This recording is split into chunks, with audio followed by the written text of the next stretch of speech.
Yeah, we're fucking recording. We're recording right now. We're live. We are live. Yeah, we are live. So current, like, I feel like the topic for this current state of the UFC. There's Yeah, there's some positives. I brought up what I think is like currently the greatest division in the UFC at the sure. moment, but also there's a lot of negatives and a lot of bullshit. We got a So what were lot you to just talk about. so what were you just talking about? Let's get into that first. All right, so first and foremost, we can talk about this. So I was watching the interview or listening to the recent interview with MMA guru and Mighty Mouse, and the topic of Tom Aspinall versus Jon Jones got brought up. However, I never thought about the point that MMA guru made of them holding that fight kind of hostage for a new TV deal. When he Yeah. said that, it kind of made the most sense to me of if that fight could happen, only because like they could be kind of like working out a deal like with Netflix. Hey Netflix, if we sign a multi-million-dollar deal with you, the first fight you're gonna get to kick this new relationship off is Tom versus John on whatever that may be. That's not going to be until 2026 anyway. That's the only like flaw I have with that is that doesn't even begin until 2026. Is it So, January 2026? yeah, Yes, that's a long time. You're right. like that's the only flaw I have with that is like that doesn't really make sense. Like So you don't think it's gonna happen at all? I don't think that we ever see that fight happening specifically because of what Jon Jones tweeted recently. I would have thought that there was a chance that that fight was happening until recently when he came out and said, I told the UFC a long time ago what my plans were. I don't know why they haven't told you, which we already know that that plan involves Stipe first, right? Which happened. Yep. Uh, that plan never involved Tom Aspinall. So Ever. what do you think is the plan? I think Jon Jones is done. You think you think he's Unless, McGregoring it right now? yeah, I think he's done unless, like, literally, unless they give him $50 million or something, which is never going to happen. So it's a money thing with Jon Jones, you think? It's not a money thing. He does not want to fight Tom Aspinall. The only way to make it worth his while to fight Tom Aspinall is to give him an absurd amount of money, like $50 million. Okay, now let me Or ask you something this. like that. I If don't you think are he's the doing it for the UFC, money, but if you are the UFC, do you give him that amount of money? And do you think that that fight is big enough to cover the amount of money they would give him? no, you don't give him that amount. No, because I don't think you don't make that like, no, it's a not, no, it's a losing business. Like it's a losing business model, I think. Like Okay. they would lose money on that if they paid him that much money. I don't know. I mean, maybe I it's really, yeah, possible, maybe. but it's like it's like we got to look back at that. Like when we went to Jon Jones and Stipe, we went to that fight. I mean, you said it yourself. The tickets when they came out of the door, we set in the high levels, Yeah, and they were close to $600 to $700 a piece. right. Now you're throwing Tom Aspinall in the scenario. Like tickets to that and the third level are going to be $1,000. like $1,000+ a piece. So then you sell out an arena, 100% sell out an arena, which that fight would sell the arena out. Now you're talking about out the gate. I feel like unless you do it in a stadium. That's the only way. Do it in a stadium with 80,000 seats instead of a. Dana hates stadiums. He doesn't do stadiums ever. They have bowls. That's true. Like it's the same thing they're talking about in Spain. There's a Yeah. fucking bowl. There's an arena or a stadium in Spain that you can close the roof on. Like Yeah, I feel like the only place that would make sense though would be Madison Square Garden for Jon Jones. Why? I mean, I just feel like because it's like the mecca of sports. It's like the arena for the big events. He's fought plenty of other places. It's not like he's only fought in Madison Square Garden. I know, but where would you end his career at? Like, where would you put that fight? That's what I'm saying. Like, where would that fight go? Well, I don't think that fight ever happened. So as far as I'm concerned, that fight can go in my trash can in my kitchen right now because it's literally never going to happen. I would be very disappointed if it didn't It happen. sucks for Tom I'll be honest. Aspinall. It does.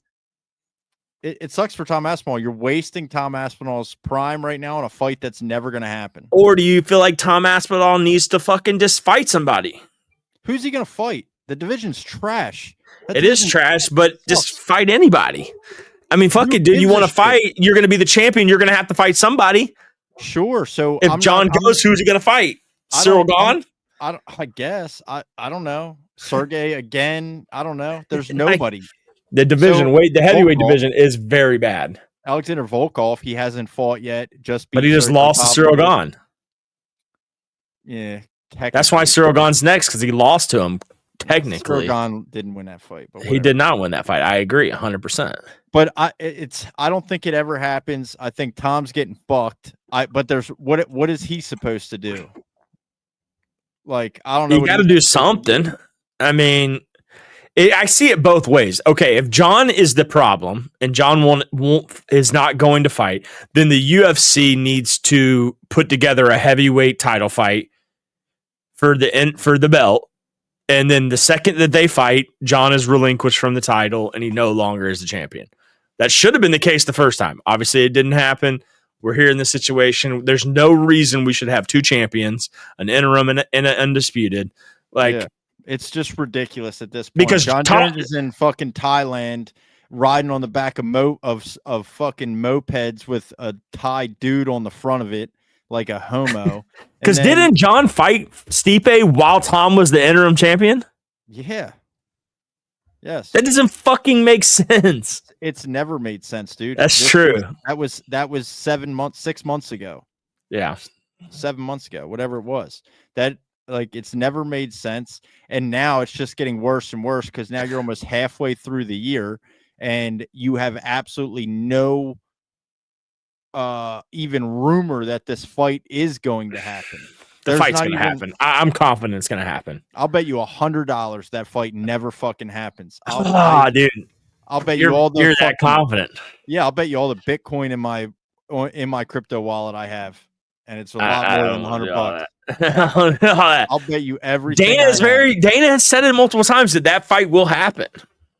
According to him, you still got to get the guy riding on the back of a fucking another dude's moped in Thailand at the same time recording a fucking Russian reality TV show. Yeah, which is another weird thing. That Nate Diaz apparently fought one of the fighters and went back to California. First episode, first recording, he's fighting one of the small town guys. What is the UFC turning into a joke? It's not turning into a joke because there's just this is just the biggest stain. This is just the biggest shit fuck stain that they have going on. I don't know. I feel like there's more than just that. Not really.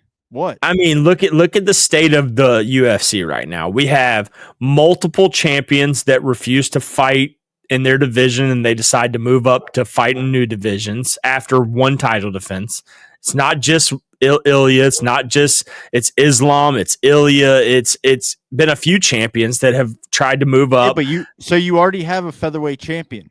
But the double champ status is kind of out there. That doesn't exist anymore. It shouldn't, because what it turned after McGregor did it, what everybody wanted to do is over the last 2 or 3 or 4 years, everybody wanted double champ. Became fucking Sean O'Malley did it. Sean O'Malley won the belt and started talking about fighting Ilya.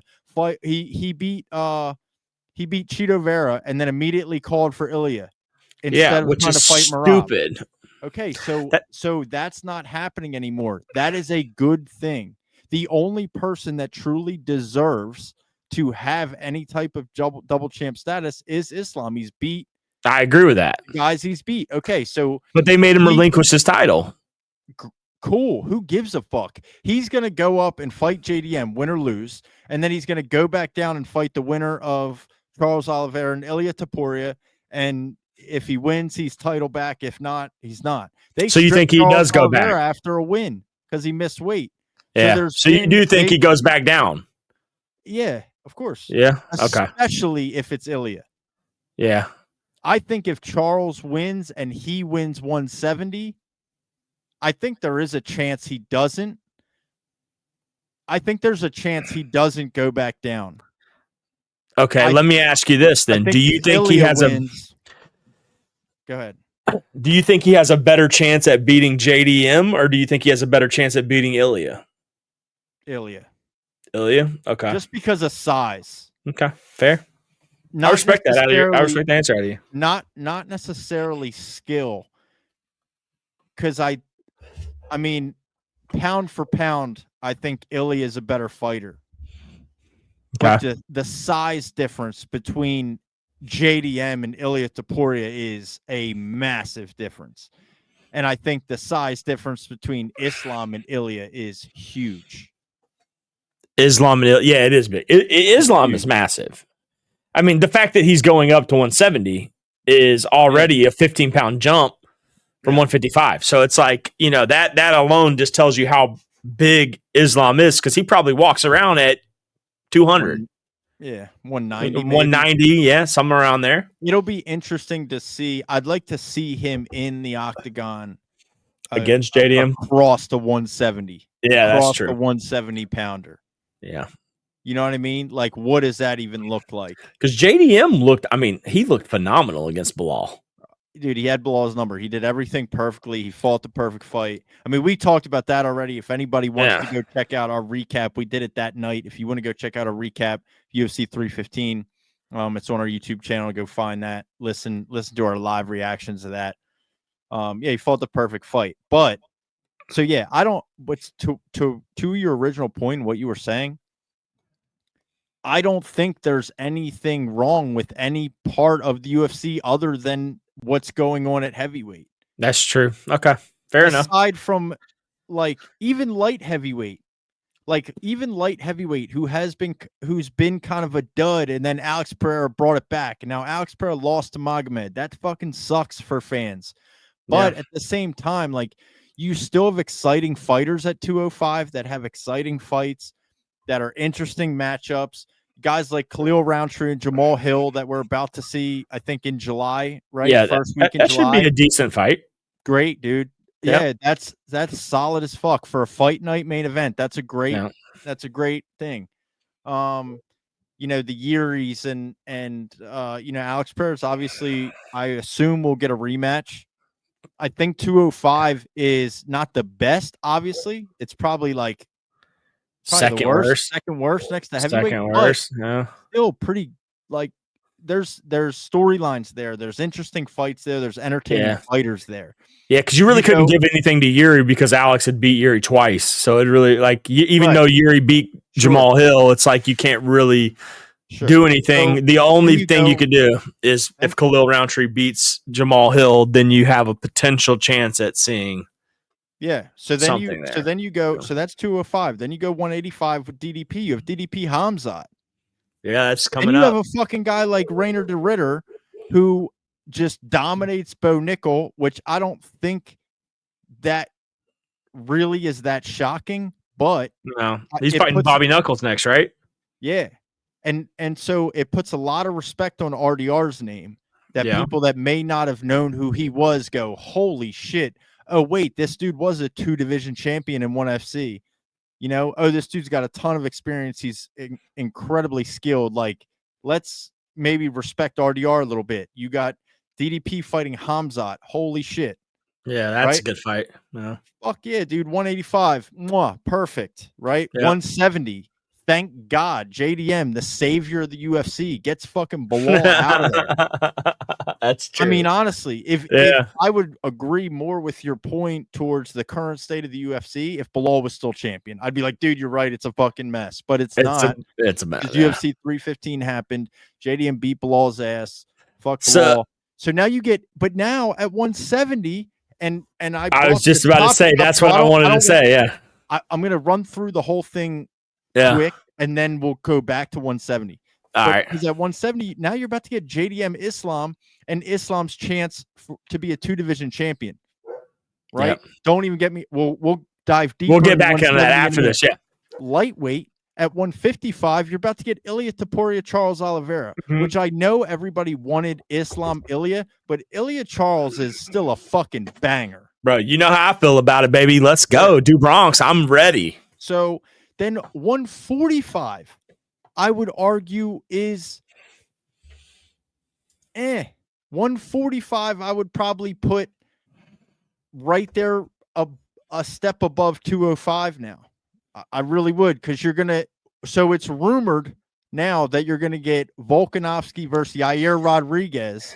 Yeah. For 2 Mexican Independence Day or whatever, UFC Noche. The Sphere. Or not the Sphere, the Noche. Yeah, not the Sphere, yeah. But in September, which like, you know, I mean, honestly, Okay, right? Can we talk about that division right there before we go to the welterweight, which you want to talk about, because of the fight announcement with the Yair or it really hasn't been announced yet. It's like we don't really know. It is a rumor. You know, hell, for all we know, fucking, you know, for all we know, Lerone Murphy could be fighting Volkanovski for the title. You know what I'm saying? Yeah. Well, we do know that probably not, and we probably do not, know but that it's not Movsar Evloev, which is bullshit. Because he came out and said he's going to fight in Saudi Arabia, I guess, in July. Main event, 5 rounds. Yeah. So I don't know how that transpired. I don't know if that was Movsar. I want to fight sooner. I want to fight now. I don't want to wait till September to fight Volk. If Volk didn't want to turn around and fight in July, I think that's probably the only reasonable possibility. But that's only a month and some change away, you know? It's 2 months. That's a difference. Lot. I mean, that's a lot. 2 months is a lot of time. I think Movsar deserved the title fight. I was a little blown away when I saw it. I was like, that's when I kind of said, okay, the UFC, and I think the whole, you know, UFC Twitter, MMA Twitter, whatever you want to call it, kind of blew up and was like, yo, this is bullshit. What is the UFC doing? They're a joke. Like, we're scheduling these. We're not giving the right people the right chances. Like, as much as Movsar 3 fights ago, you would have asked me that, I would have said, nah, fuck that guy. But then after his fight against Aljamain Sterling and then his most recent fight, I'm like, how is this guy not fighting for a title? Sure. You know what I'm saying? Like, his fight against Aljamain was, we even said it, dude. When we watched it, we were like, yo, dude, this wrestling and everything going on, like, Movsar is a dog, bro. Yeah, I mean, Movsar hasn't fought all year. He hasn't fought since that Aljamain Sterling fight in December. So, I mean, like, you're asking him not to, I don't know. That's all I'm saying is that's what I'm assuming. Waiting on a fight. That's what I'm assuming is like, I don't know, just his level of inactivity. Yeah. You know, like, also he doesn't really have wins over top competition. Like, he beat Diego Lopez, but he beat Diego Lopez before he was even ranked. He beat Diego Lopez in a UFC debut on short notice. Then he beat Arnold Allen. And then beat Movsar's only had, since the Lopez fight, 2 fights. Yeah. Correct. Wow. So that's my point. He really doesn't have this like great resume. I mean, he just doesn't. He doesn't. Yeah, because if you look at his record, you know, obviously undefeated. Sure. But 1, 2, 3, 4, 5 decisions in a row. Yeah, that's his game. But also, the point the name I brought up just a second ago, Lerone Murphy, same thing. Right. 5 decisions in a row. Yeah, Lerone Murphy's just look better. Exactly. That's why I said I honestly wouldn't be if they came. I know that Mexican Independence Day, they're like, oh, we need a Mexican fighter. Let's get Yair XYZ. But like, for all we know, there's a undefeated prospect out there just floating around who's looked better than the other undefeated prospect that they're quote unquote. Yeah. Well, and I'm gonna be honest with you, the fight at 145 that I would have much rather seen for Yair Rodriguez is him versus Lopez. Yeah, everybody would. That should have been Mexican Independent Day co-main event. That would have been fucking that's a banger, dude. Yeah. That would have been a great fight. You know what I mean? That would have been a great fight, but I I don't agree. know. Or, so I don't know.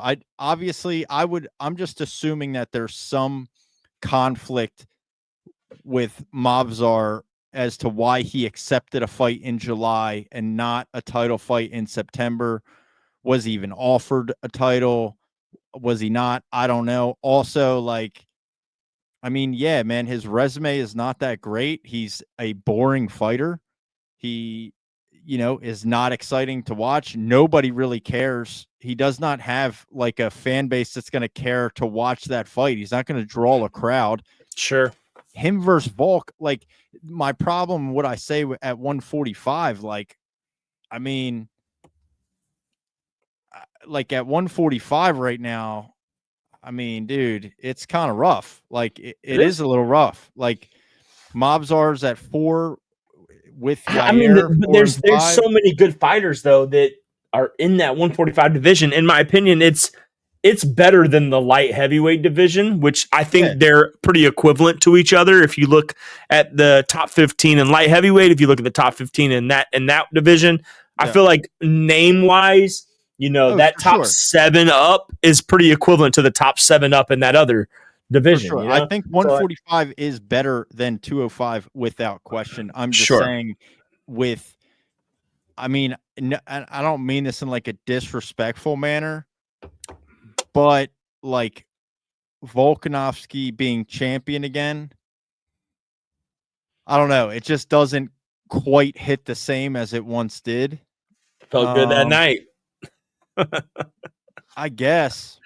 But like, I don't know, like anytime anybody becomes champion without beating a champion, it's like weird. Like, it doesn't feel like an undisputed championship. It feels like an interim belt. Yeah. Honestly. Fair. I mean, obviously Ilya versus Volk 2 would have been way better, but obviously that didn't happen. We're here where we're at. But anyways, I'll let you keep going down the weight divisions. We only got 2 more left. So go ahead. I mean, but so in that sense, featherweight, kind of lackluster in my opinion, maybe a step above 205. And then bantamweight, obviously in 2 weeks, we have Merab and Sean O'Malley rematch, which I'm extremely interested in. Sean O'Malley, hopefully healthy going into it this time. I'm extremely interested in that. You had a guy like Corey Sandhagen just get a big win over Figgy. Big one. Always tough. Like, you have Umar, which I'm interested to see. Like, I'm not exactly a big Umar fan, but I do think he's really good. And I would be interested to see how he bounces back. Peter Yan, obviously, like, I think Peter Yan is going to deserve a title shot if Sean O'Malley loses, in my opinion. Or you do Peter Yan, Corey Sandhagen for number 1 contender and winner fights for a title. I mean, the world in the fight world of my loves and what fights I've always wanted to see, obviously Corey Sandhagen versus Sean O'Malley is one of them fights. It is such a good stylistic matchup. No one wants to see a wrestler versus a striker. Like, that shit is dead in the UFC. Whenever they put a wrestler against a striker, 9 times out of 10, the wrestler is gonna win. It's been clear. It's clear as day now.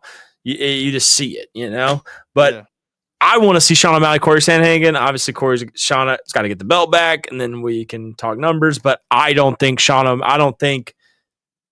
Merab's going to be hard to beat. Oh yeah. I mean, and if Sean O'Malley doesn't beat him this time, we're in the same scenario as we were in with Islam at lightweight, where I just don't see anybody beating him, Yeah. So, and then I'll go to this. But either way, bantamweight, big names, exciting matchups, exciting fights. Like, dude, I like Merab. I think Merab's hilarious. I'm becoming a fan. Yeah, like, he's entertaining with a boring style. I don't know how he's done that. But he's somehow made a boring fight style entertaining, but not because of the damage that he does, because of the antics and his personality and the way that he acts in the cage. Well, because he doesn't just hold you down, dude. He kind of does. He does, but he doesn't. but he does at least attempt things. Like he does strike with when he needs to. Yeah. When he takes you down, he at least like has fun with it, and he's not just like laying on you and holding you down. You know, so like that's when shit gets boring. he played the fuck out of Umar. I mean, he played the shit out of Umar. So For sure. So whatever. Either way, that's 135, and then you know, this is for whatever reason, probably a controversial take, but for whatever reason, 125 is always slept on. And I've always felt like this. We've been saying this for years at this 100%. point. Like the flyweight division, those fights are some of the most entertaining fights that the UFC ever has. And I think Pantoja, who is currently the 10th ranked pound for pound fighter, is a fucking disgrace. To be fair, he should be 5. Yeah. Do you put him ahead of DDP?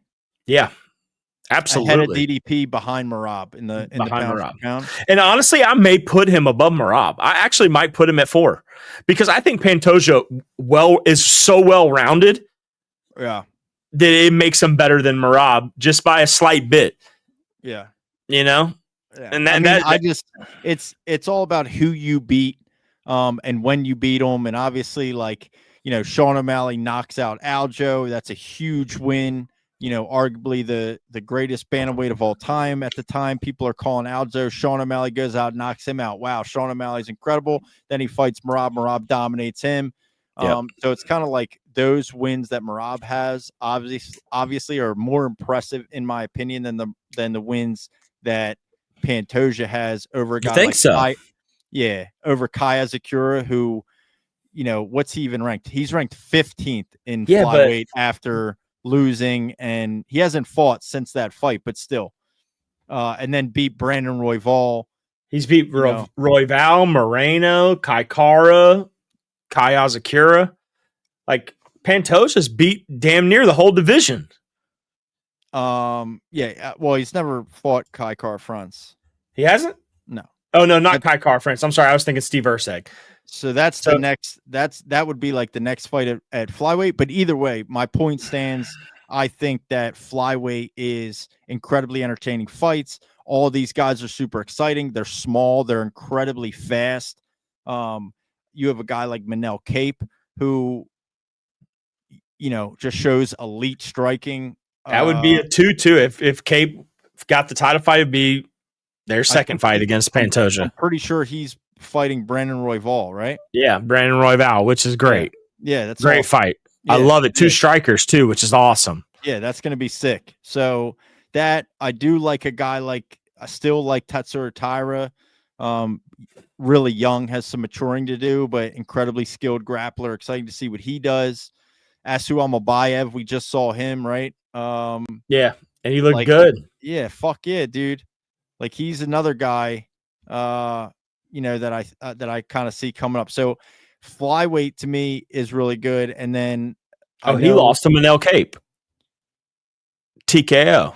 Yeah, that was the last one. I'm thinking of the bantamweight who. Yeah, you're thinking of Umar. Yeah, that's who you're thinking of. Yep. But either way, so but yeah, that's flyweight. So, but what I wanted to talk about was 170 welterweight. Yeah. Because what I think has happened now, which was kind of, it's been building for like the last year. It's been building to this, and I think we're at a point now to where 155 has finally been overtaken, and 170 is currently the best division in the UFC, and I don't even think it's really close. Honestly, I don't. Welterweight's the best division. I agree. I think by far, welterweight is the best division in the UFC, and it's not even close. Jack Della Maddalena just pitched a perfect game against Bilal Muhammad.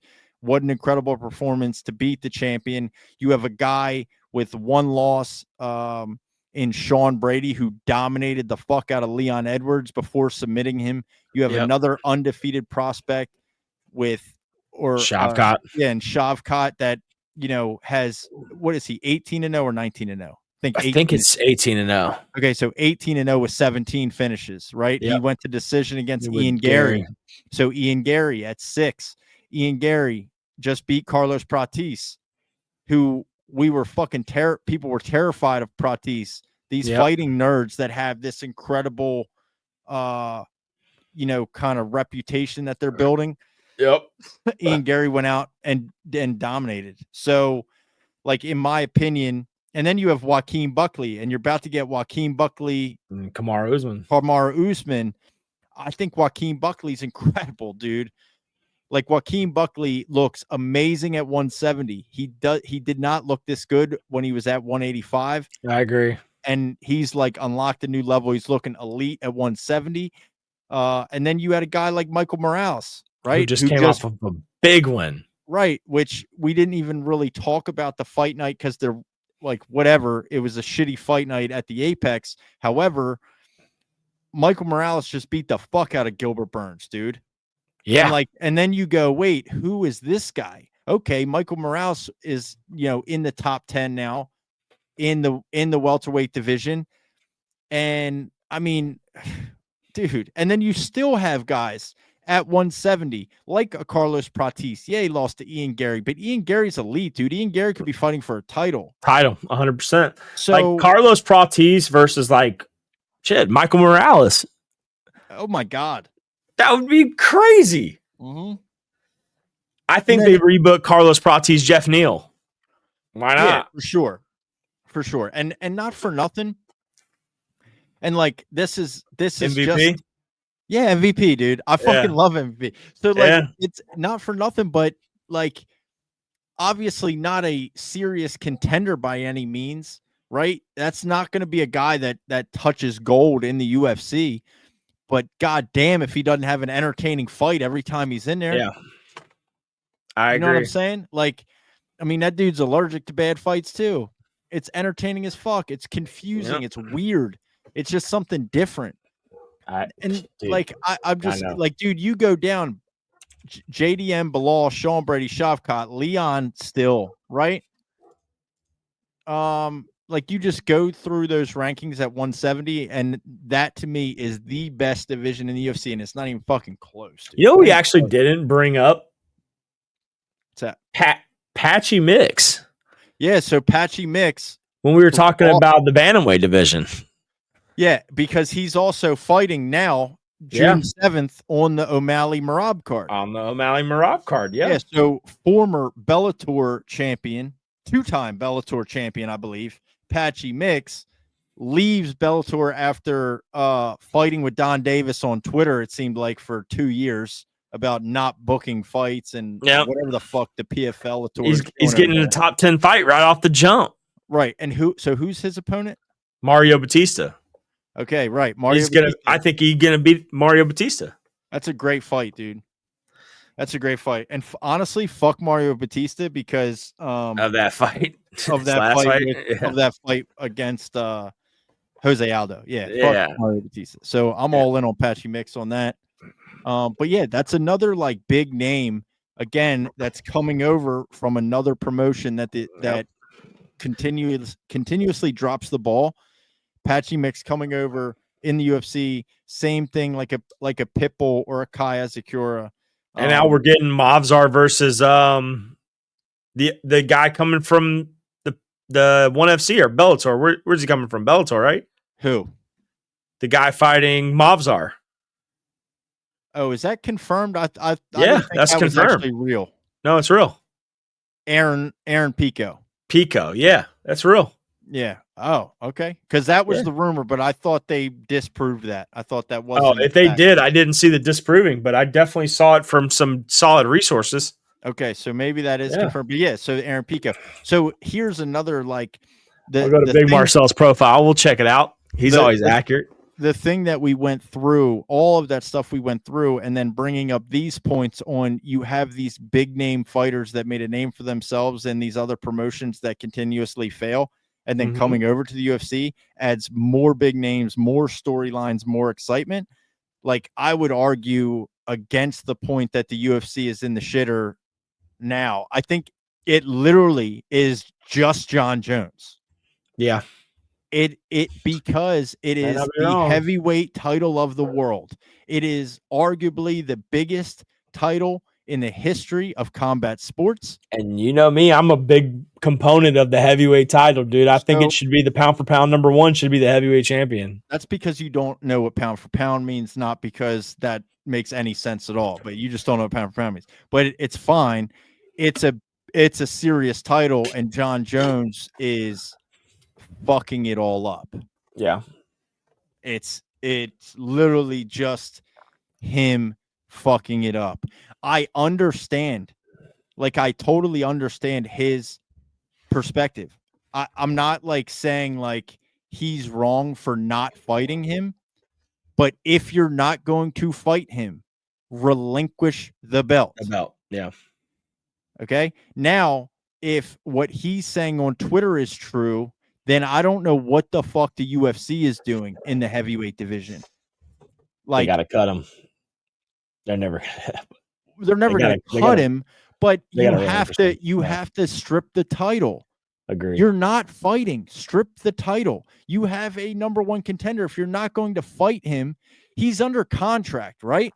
So you are to fight for the title at the amount your contract says that you are, not for 50 million or 80 million or 100 million or a billion or whatever. He wants that boxing money. That's why I feel like there's some weird shit going on behind the scenes, and they're just working. I don't know, man. I just don't know.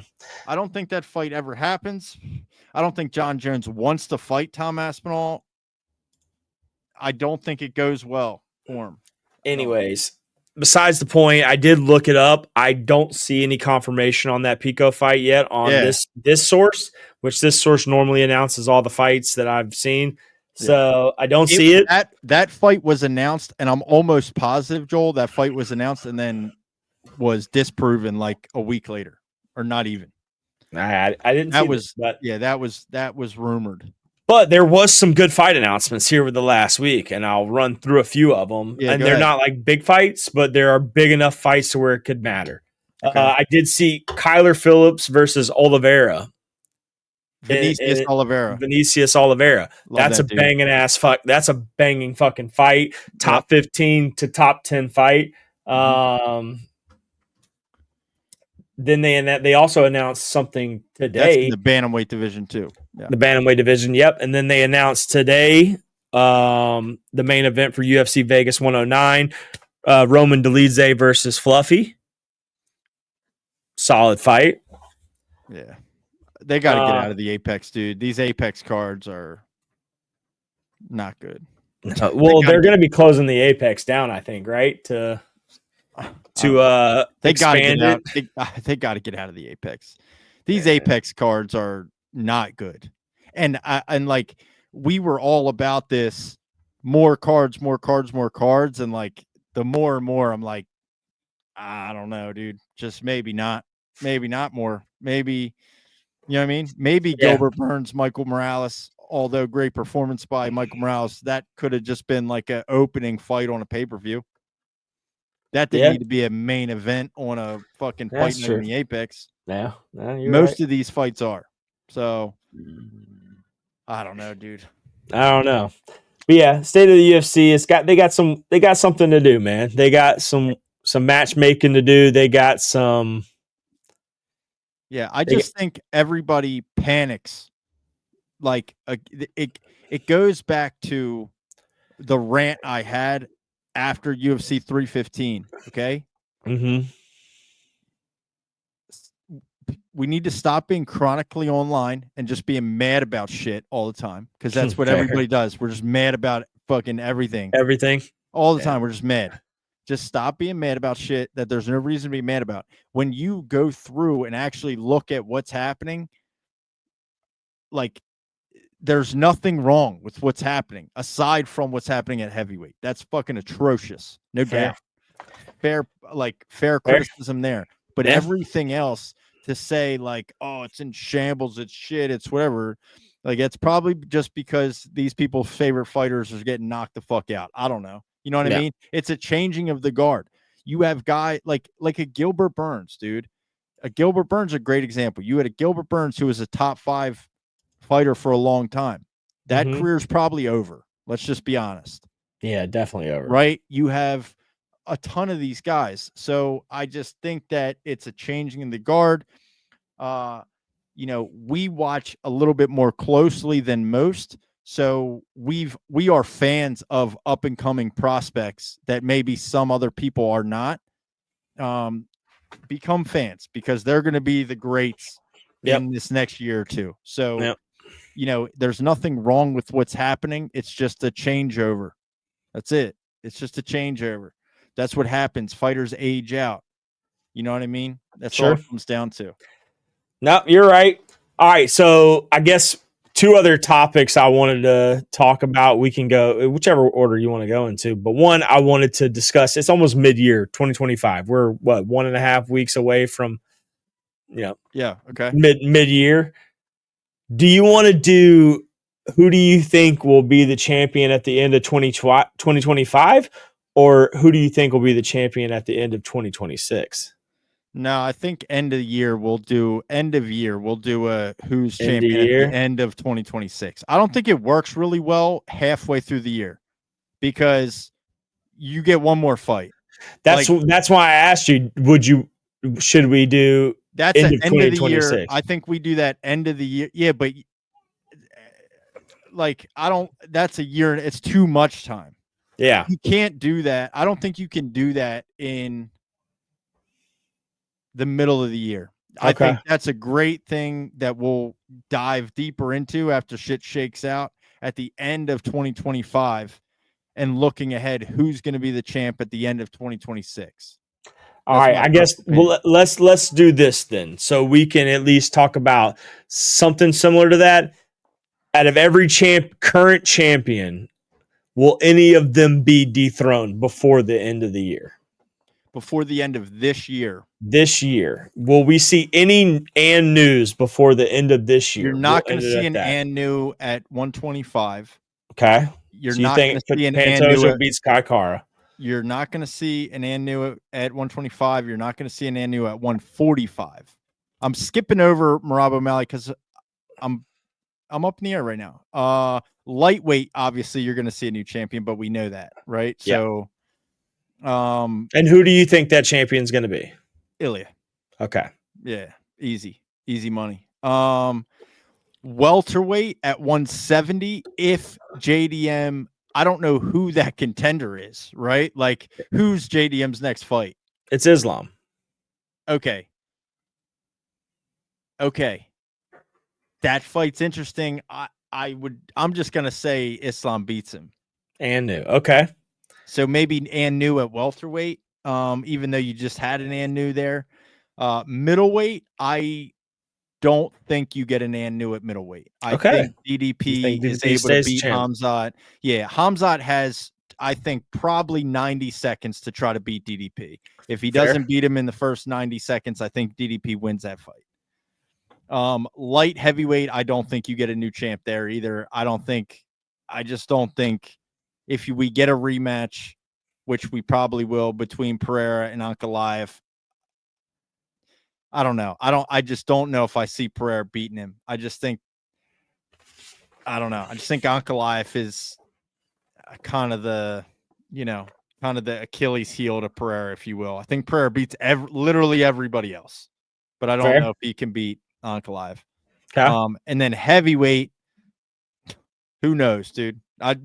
Who fucking knows? They'll probably just leave Jon Jones' name as heavyweight champion forever, even though he's retired, and they'll just make Tom Aspinall fight and defend the interim championship forever. That's funny. Yeah. All right. So that's where you're at. And then couple and stills. So your and news were. Oh, I didn't really get into bantamweight. I'm going to say and still, and I think Merab probably still beats O'Malley. So we see and still. Yep. And then we have Ilya.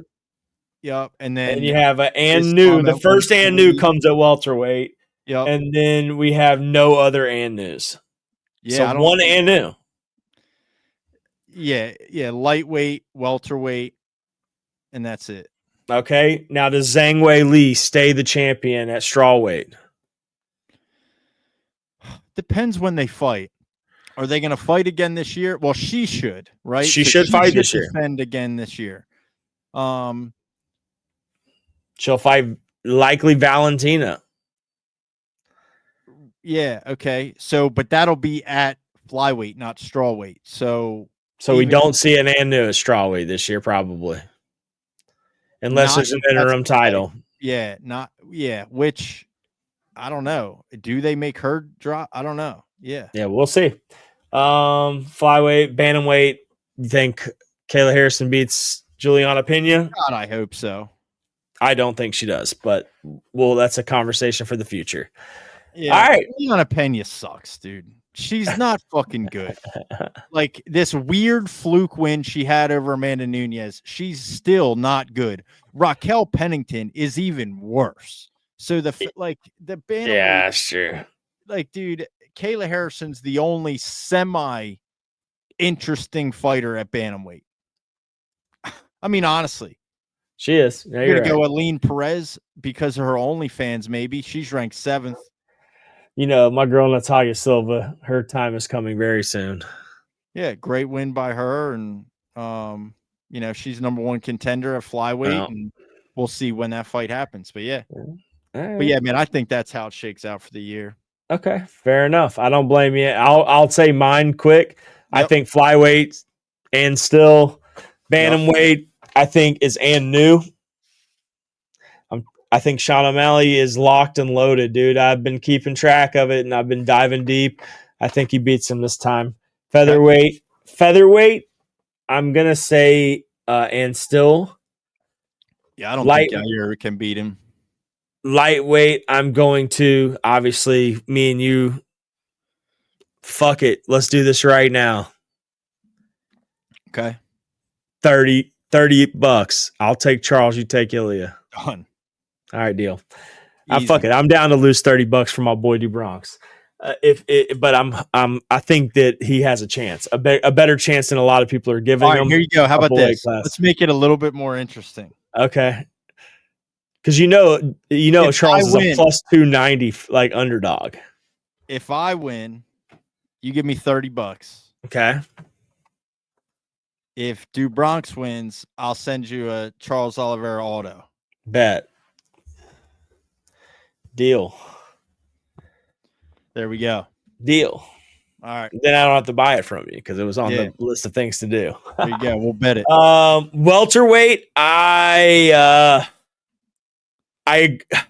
fuck, dude. Jack looked so good. I'm gonna say, did Jack look that good, or did Bilal just look like that bad? What's the game plan? Yeah, I'm gonna say and new. Yeah, because I just feel like Islam is kind of like that guy. He's just unfuckwittable, you know.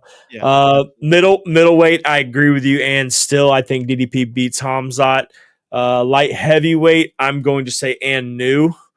I think Pereira beats him in the rematch. And then heavyweight, I think it's and new, and I think it's Tom Aspinall stays the champion, whether it's fighting Jon Jones or fighting someone new. Yeah. Yeah. Tom Aspinall is the real heavyweight champion. Let's just be clear about that. Yeah. So, but my hot take could be Pereira beating Ankalaev the second time. I do think that happens though. I think Pereira is you haven't heard anything. He's out of the limelight now. A lot more time to lock it in. And it's before that fight, he was arguably the pound for pound number 1. Yeah, sure. So, can't forget that. And then last but not least, let's talk about this fucking bullshit we got going on next week. Why? For 2 seconds. Do you think Aaron Blanchfield beats Macy Barber? Because I do. Yeah, of course. Okay. All right. Fair enough. Yeah, I do. Yeah, I think she does. It's going to be some of the worst striking you've ever seen in the UFC in your life. And you know the reason this card is so bad that we have a top 5 women's fight in the prelims. Like that's there you go. That card that didn't even make the main card. Right. A top 5 female fight didn't even make the main card. Right. You know? Right. So. But that's it, dude. That's our current state of the UFC. If you're not already, don't forget hit the subscribe button, subscribe to the YouTube channel, hit the thumbs up, like the video, and yeah, baby, we'll catch you all in the next one. Gotta show these off. One time for the one time. Oh yeah, make sure you cop a t-shirt. Hit the link down below. Cop a t-shirt. Appreciate the support. Support We the got channel. the Help the shirts boys out. in, coming soon. Let's go. All right, baby. Peace.